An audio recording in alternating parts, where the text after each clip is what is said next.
The patient is conscious and the patient the patient is communication.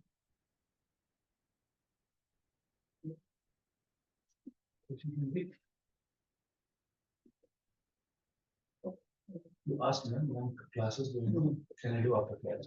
If it is no, you have to skip class and do now. Then you do. Check and see. Is it time? Okay, start. Good morning, teachers and my dear colleagues. Today my topic is about frontotemporal dementia.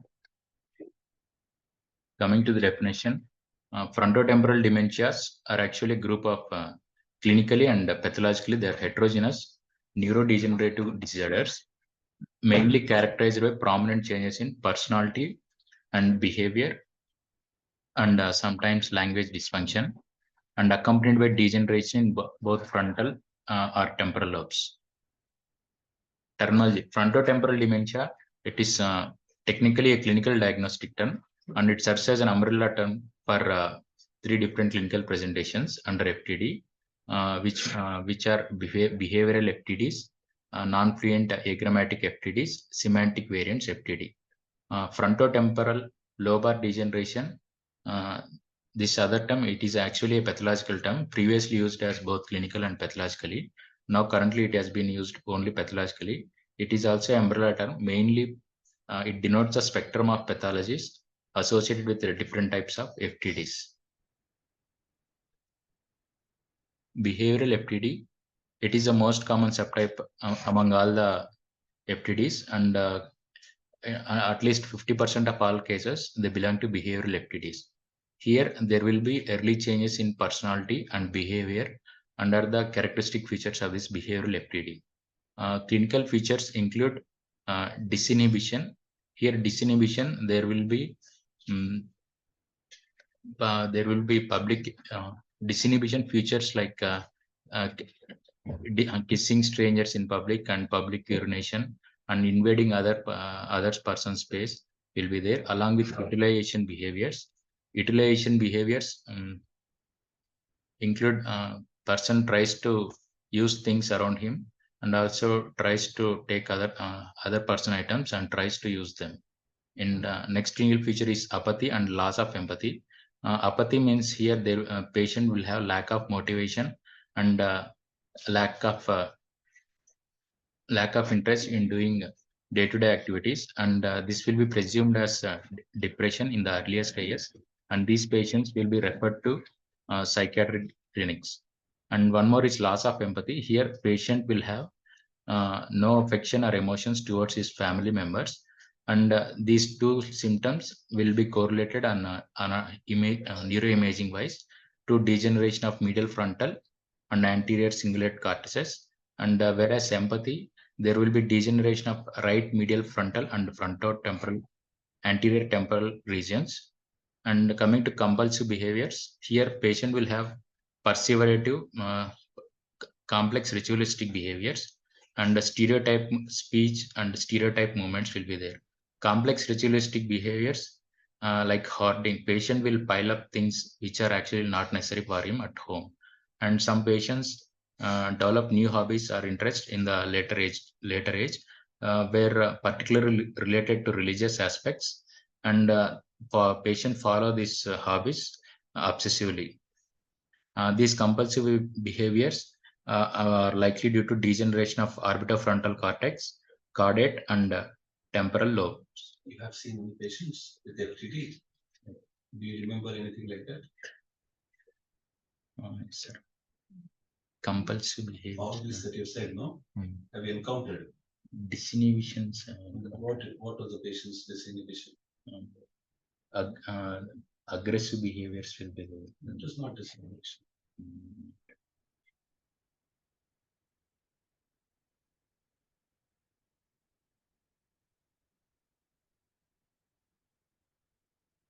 Invading other personal space. Means what? Hurting other patients, hurting other strangers in public. Hurting now. Right? Have you seen FTD patients? Have you got this history? Hmm? 2 years now. Yes. Not seen one FTD patient. Yes. Hmm? Seen. See. So what kind of history did you get? Mainly the executive dysfunction deficits very present. So this is the most common type, no? Hmm. Behavioral variant. Yes, early and Do you behavior. recollect any patients?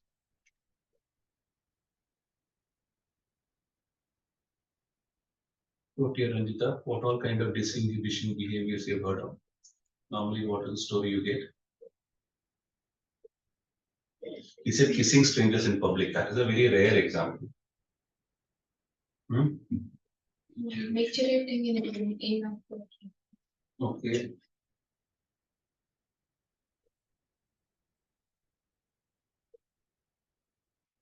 Some people crack crude jokes, vulgar jokes, which you would probably crack with your closest friends, but not with the family or other set of relatives. Okay. Some people start discussing issues at home that you don't discuss with people who you are not close to.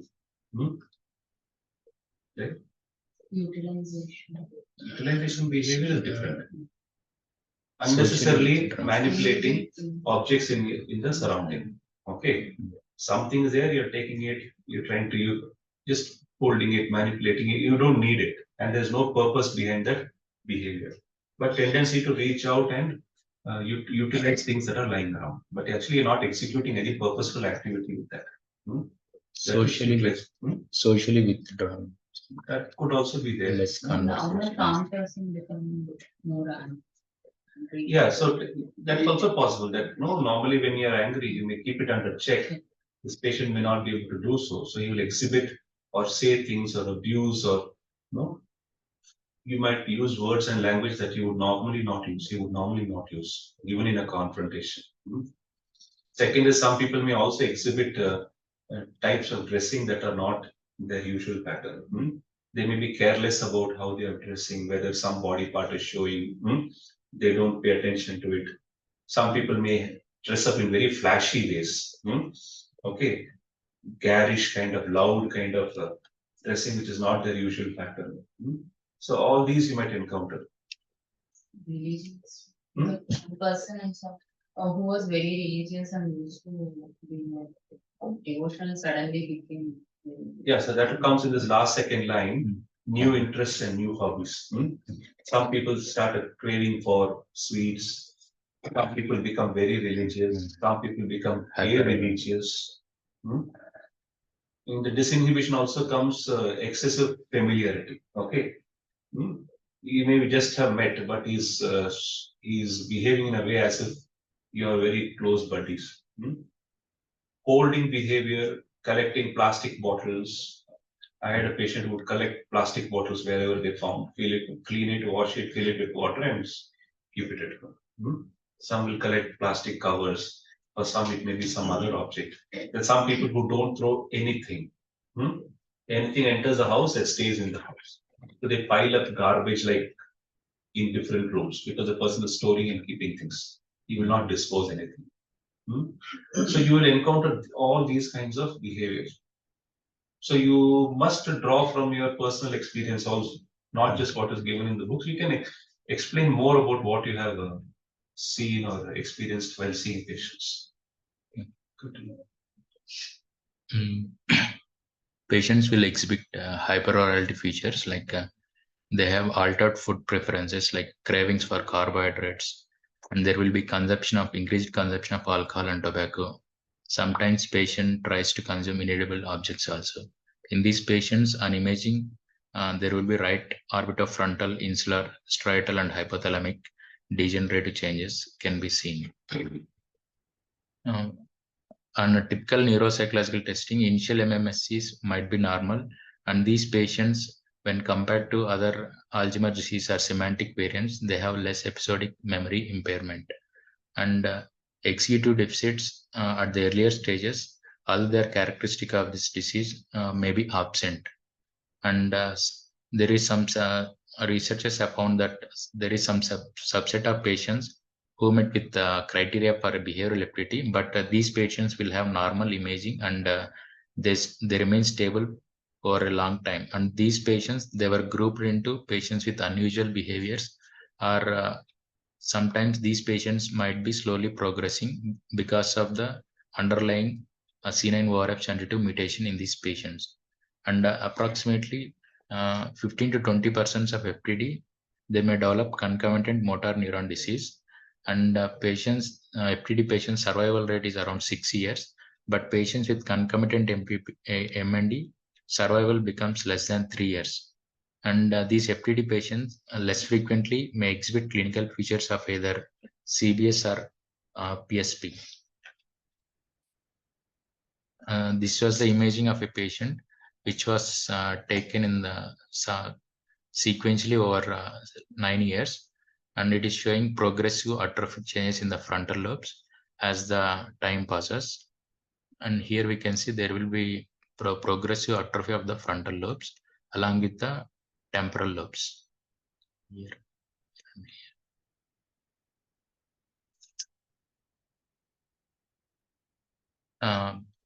They have made one criteria for this behavioral aptitudes and categorize these patients into possible, probable, and definitive behavioral variants. And in possible variants, patient has to meet just 3 out of 6 clinical features, which we said earlier. And that is behavioral disinhibition features, early apathy or early loss of sympathy or empathy, early perseverative behaviors, hyperorality features, and a neuropsychological profile. Among these 6 clinical features, only at least 3 has to met for making diagnosis of possible FTD. And in probable FTD, patient along with features of possible FTD, patient should exhibit either significant functional decline or imaging features showing frontal or temporal atrophy and imaging, or hypometabolism and SPECT imaging in the frontal and temporal lobes. And in definitive FTD, patient must meet criteria for possible or probable, and these patients should have at least evidence of histopathological evidence of FTLD and biopsy, or should have at least one pathogenic mutation. All these 3 categories should meet exclusion criteria. And exclusion criteria, but these deficits, if better explained by whether these deficits are better explained by other non-degenerative disorders or medical disorders, and whether these behavioral disturbances are better accounted for by any psychiatric diagnosis, and biomarkers if they are strongly indicative of Alzheimer's disease or other neurodegenerative process. Describe all those 6 points because I can't read clearly from you. Early behavioral disinhibition, and all these 3 should be present in to meet this early behavioral disinhibition. That is social inappropriate behavior, loss of manners or decorum, impulsive, rash or careless actions. And in early apathy and inertia, patient should have apathy and inertia. And early loss of sympathy or empathy, there will be diminished response to other person's needs and feelings, diminished social interest, interrelatedness or personal warmth, early perseverative, stereotyped or compulsive ritualistic behaviors.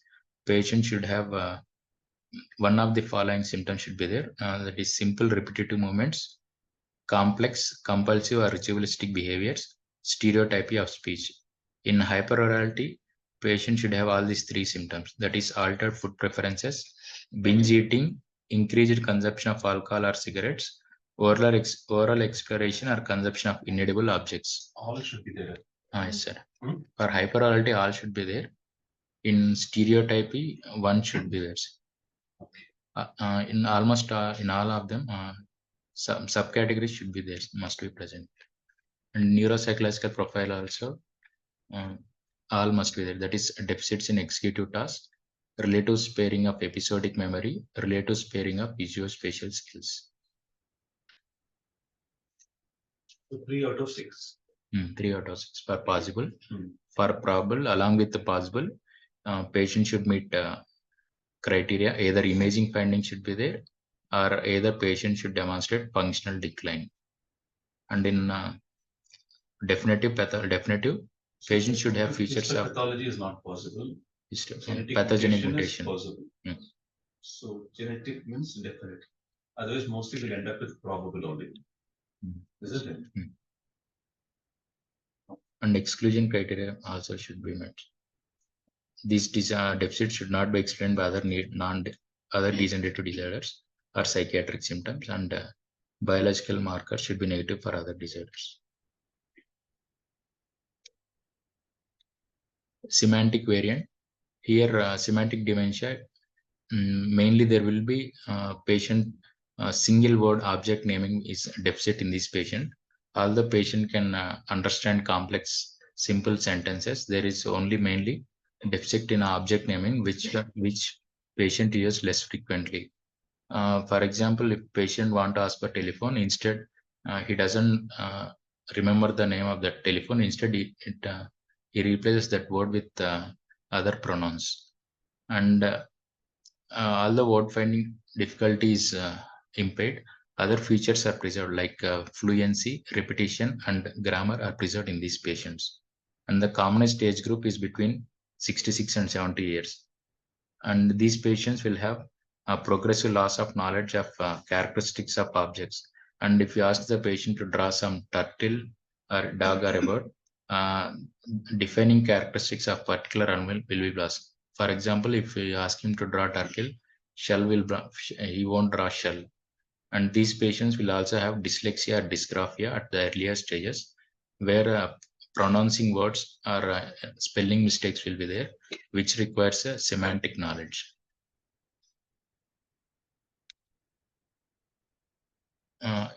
During early stages, as I said, patient has ability to understand the complete sentences, and as disease progresses, comprehension also becomes globally impaired. And in patients with the right temporal lobe involvement greater than the left, facial recognition of famous personalities also will be missed. And these patients have episodic memory decline in subsequent stages due to involvement of adjacent mesial temporal cortices. And with bilateral involvement, in this case also there is emergence of behavioral symptoms, like patient will go to strict diet or seek medical social attention, which is in contrary to this behavioral symptoms observed in the behavioral variant FTD. And these patients, there is no tendency to develop Parkinson or family history of dementia or associated motor neuron disease in this variant. These are the PET imaging in semantic variant FTD showing hypometabolism, mostly in the anterior temporal lobes. And inferior ventral anterior temporal lobes, there is hypometabolism in a semantic variant.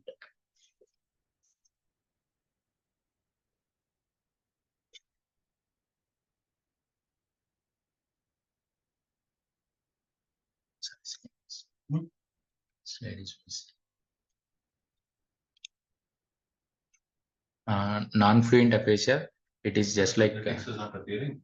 yes, sir. Go back, come out of your. That was I was asking why is it appearing blank. Right click.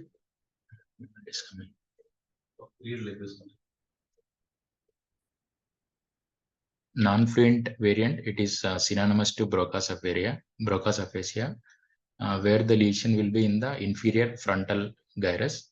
And here these patients, there will be motor speech deficit will be there. And here patient will find difficulty in producing sounds also, and there will be speech distortions and speech sound errors will be there. And this can be tested at bedside by asking the patient to tell some words like caterpillar, and patient has to say it repeatedly and rapidly. And while doing so, we can observe some sound distortions and errors will be there while pronouncing.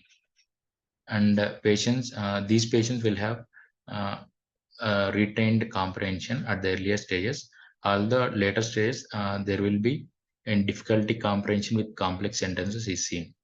And all other cognitive domains like social comportment, memory, visual-spatial skills are normal in these patients. And these patients have a tendency to develop MND or corticobasal syndrome concomitantly during lateral stages. This is the PET scan of patient of agrammatic behavioral agrammatic FTD showing hypometabolism in the inferior frontal, and that mainly in the frontal cortex, inferior frontal gyrus in these sections. Okay, please.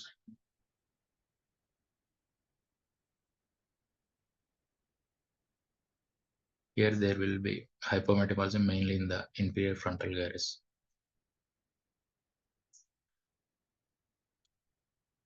And about 15 to 20%, as I said, behavioral variant FTDs can develop MNDs.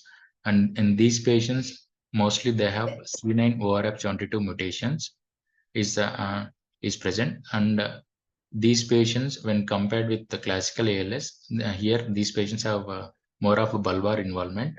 And also here psychiatric symptoms will be more when compared with the behavioral variant FTD. And the psychiatric symptoms are attributed to the C9orf72 mutations.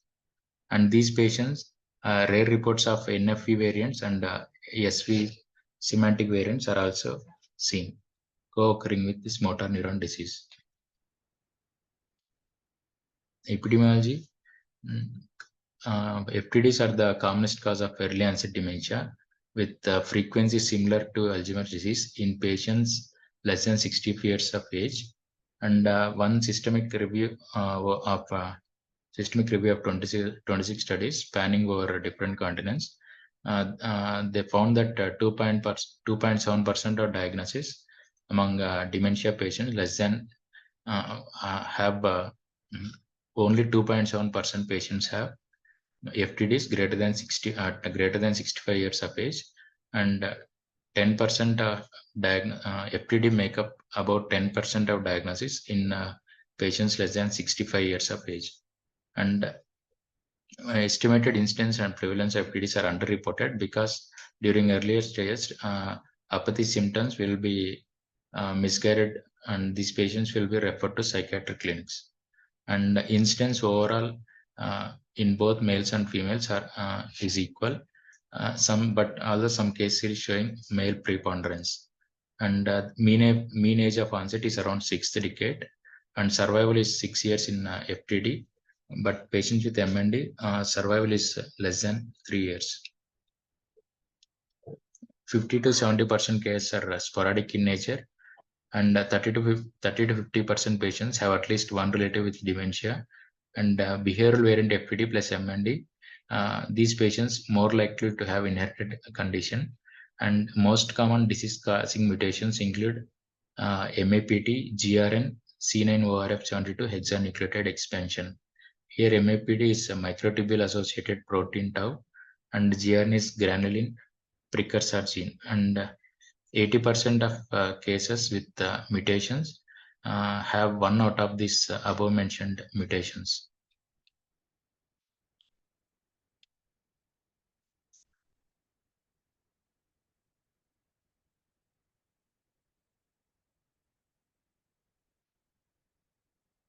Other rare genetic mutations include VCP, CHMB2B, TVK1, TAR DNA binding protein causing familial ALS and rarely FTDs, TREM2 mutations, CFKestosome 1, and CHCH-D10 mutations. Here, valocin containing protein phenotypes include behavioral variant FTD, familial ALS, inclusion body myositis, and Paget's bone disease. MAPT mutations. This gene lies on chromosome 17, and around 60 pathological mutations have been identified.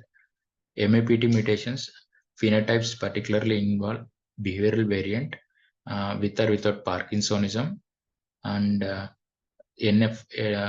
non-fluent variants and semantic variants are also reported. And in patients with only behavioral variant, Here mutation won't affect splicing of exon 10, and but patients with that affect the splicing of exon 10 develop CBD, develop concomitant PSP or CBD. It is due to increase in the ratio of 4R tau protein repeats. And in patients in MAPT, some rare mutations like R406W mutation, they may present with amnestic ADL-like syndrome. And compared with other gene mutations, MAPT have symptom onset at earlier stages, like 40 to 60 years. And in contrast to sporadic behavioral variant, MAPT patients show memory impairment with mesial temporal atrophy. GRN mutations, it presents on chromosome 17, just like MAPT mutation. And here progranulin is the protein is the one that is affected. In normal function, in normal people, progranulin has role in growth factor during development, wound healing, and neuroinflammation. And in nervous system, progranulin helps in regulating synaptic function and has neuroprotective and neurotrophic properties. And whenever there is mutation in this progranulin gene, there will be result in haploinsufficiency of this protein, and also leading to activation of caspases, further leading to TDP43 accumulation. And overall, 100 such pathological mutations in GRN have been identified. And these GRN mutations are associated with the behavioral variant FTD, achromatic FTD, and CBS. Age of onset is here, all the wider age group is affected. Mean age is 59 years. C9orf72 hexanucleotide expansion mutation. It is the most common genetic cause for FTD and ALS. Predominant manifestation is behavioral variant or ALS or both. And achromatic FTDs and semantic FTDs are also reported. These mutations are concomitant or sometimes can be present in patients clinically diagnosed with Alzheimer's disease, Parkinson disease, and CBS. And this mutation is also the most common cause for Huntington's disease phenocopy and results in FTLD TDP pathology. Shared pathological features. Lastly, all FTDs shows frontal or temporal atrophies, either symmetric or asymmetric, with or without basal ganglion atrophy. And some subset of cases show substantial nigra depigmentation. And microscopically, all these FTDs shows features of microvacculation, neuronal loss, accompanied by swallowed neurons, and loss of myelin and astrocytic gliosis. Abnormal protein inclusions are seen in cytoplasm, and these forms the basis for classification of FTLD. And FTLD is further classified into three major subtypes based on the composition of protein inclusions, that is tau protein, TDP protein, and FET proteins. And less than 1% cases have other proteins, miscellaneous markers, labeled by ubiquitin proteasome system markers, and it is caused by rare CHMB2B mutation. FTLD tau pathology, it is due to mutations in MAPT lying in chromosome 17. Here, tau proteins normally have 6 isoforms, and 3 are, that is 3 amino acid sequence repeat isoforms and 4 are repeat isoforms. In normal people are actually in equal proportions, but in FTLD pathology, and this ratio of this 3R and 4R alters, and depending upon the predominant type, they will develop manifestations, like in 3R tauopathy, where 3 repeats predominate, it manifests as PIC disease. And 4R tauopathies leads to CBD, PSP, argyrophilic grain disease, globular glial tauopathy. And for both 3R and tau protein inclusions can be seen in patients with FTLD due to MAPT mutation and in patients with chronic traumatic encephalopathy. What is PIC disease? PIC disease also, it is actually pathological entity. Pathological entity prototype earlier discovered. Earlier it was start as a clinical, but they are now using as a pathological entity only. Can develop behavioral variant FTDs, these patients.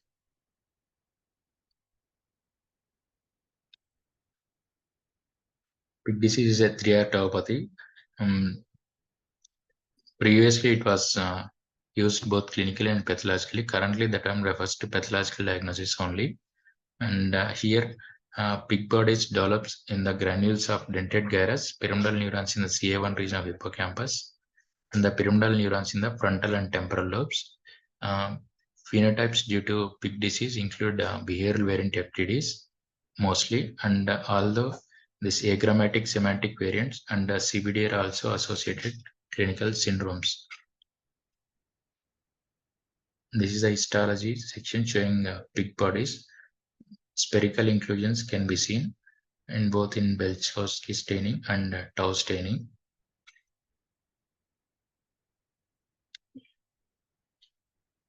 FTLD TDP is another pathological entity where in normal individuals, TDP43, it mainly involves in regulation of transcription.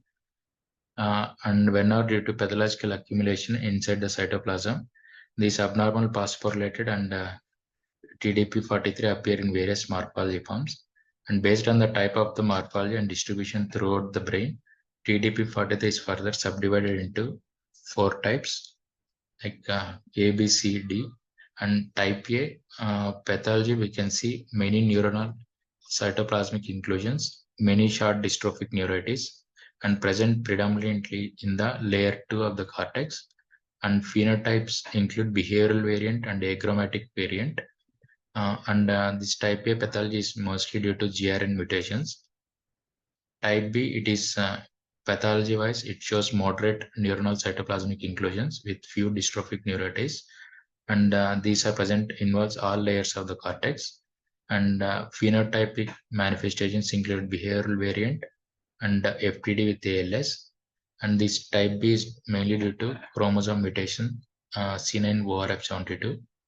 And type C, pathology-wise, they show many long dystrophic neuritis and few neuronal cytoplasmic inclusions, and involves predominantly second layer of the cortex.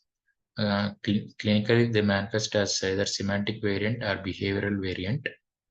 And in type D, these patients have pathology sections show many short dystrophic neuritis, many lentiform neuronal intranuclear inclusions, few neuronal cytoplasmic inclusions, and it also involves all the layers of the cortex.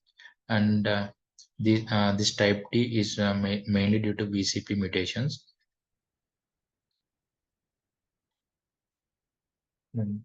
FTLD, FET pathology. Here, protein deposits include fused in sarcoma protein, which belongs to FET family, and other proteins included in this FET family are EWSR1 and TAP15. These pathologies, phenocopies arising out of these pathologies include behavioral variant, MND variant, and Parkinsonism. And these FET proteins carries homology with TDP43. And whenever, if we do staining for TDP and tau, if they are negative, and in such patients, if we do FET protein sampling, these patients may turn out to be FUS positive and accounts for only 5 to 10% of the cases. And FE2 UBS protein, it is caused by mutation in CHMP2B mutation lying on chromosome number 3. Clinico-pathological correlations. Predicting the underlying pathology remains challenging to behavioral variant FTDs, whereas in semantic variants and agrammatic variants, they show stronger pathological correlations. And in behavioral FTD, one series, behavioral FTD shows 29% have tau pathology, 47% have TDP pathology, and 7% have fused in sarcoma protein pathology. And in semantic variants, it is always associated with the TDP type C protein deposits, whereas in agrammatic variant, most commonly it is associated with 4R tau pathology, but also some reports have shown association with the TDP type A.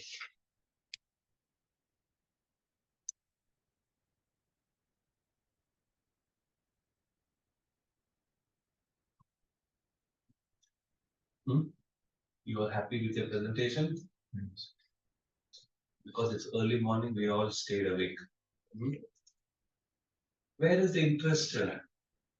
You just put some slides and you're just reading. It's like you'd have asked on reading software to just read it out, isn't it?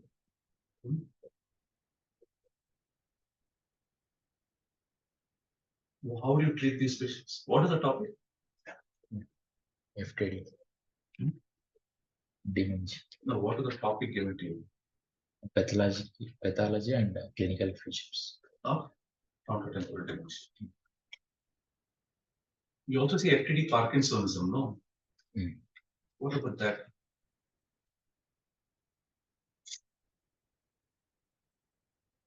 There's some FTD, MND, and Parkinsonism, all three of Guam, is it? Something like that, isn't it? Where is that? FTD means you have to cover in detail. You're given a very specific topic. So the history we could both things, something about history, how this entity has evolved, how Pick's disease got removed from clinical to pathological. Setting this context of no this entity. You could have done a much better job. But what is really lacking is interest. When what you had, you were just reading it out. How do you treat these patients?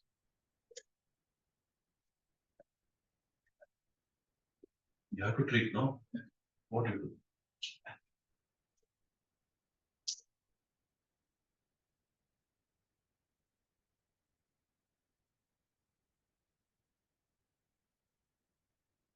You use donepezil, anamantin, galantamine, rivastin. Do you use? But I'm asking you, tell me, are there any medicines you use?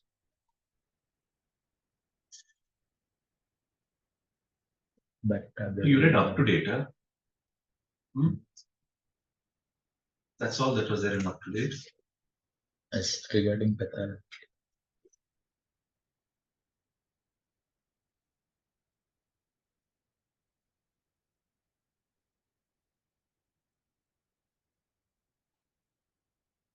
Any comments?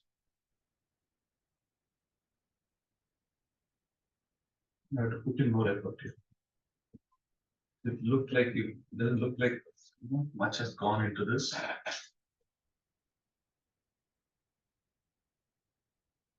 You source a source material up to date then.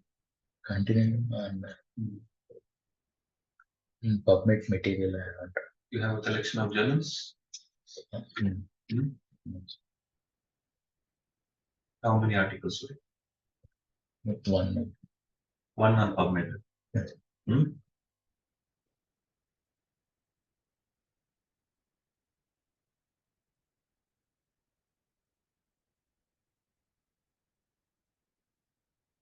Next time you will do better than this. Okay, this is not good. So what are the three types of FTD? Clinical types? behavioral variant, agrammatic and semantic. So what is primary progressive aphasia?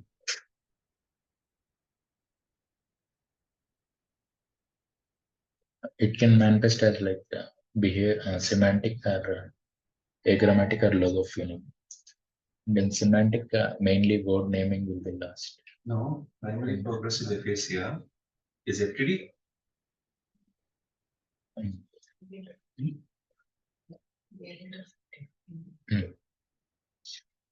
Non-fluent FTD is primary progressive aphasia. Variant of primary progress.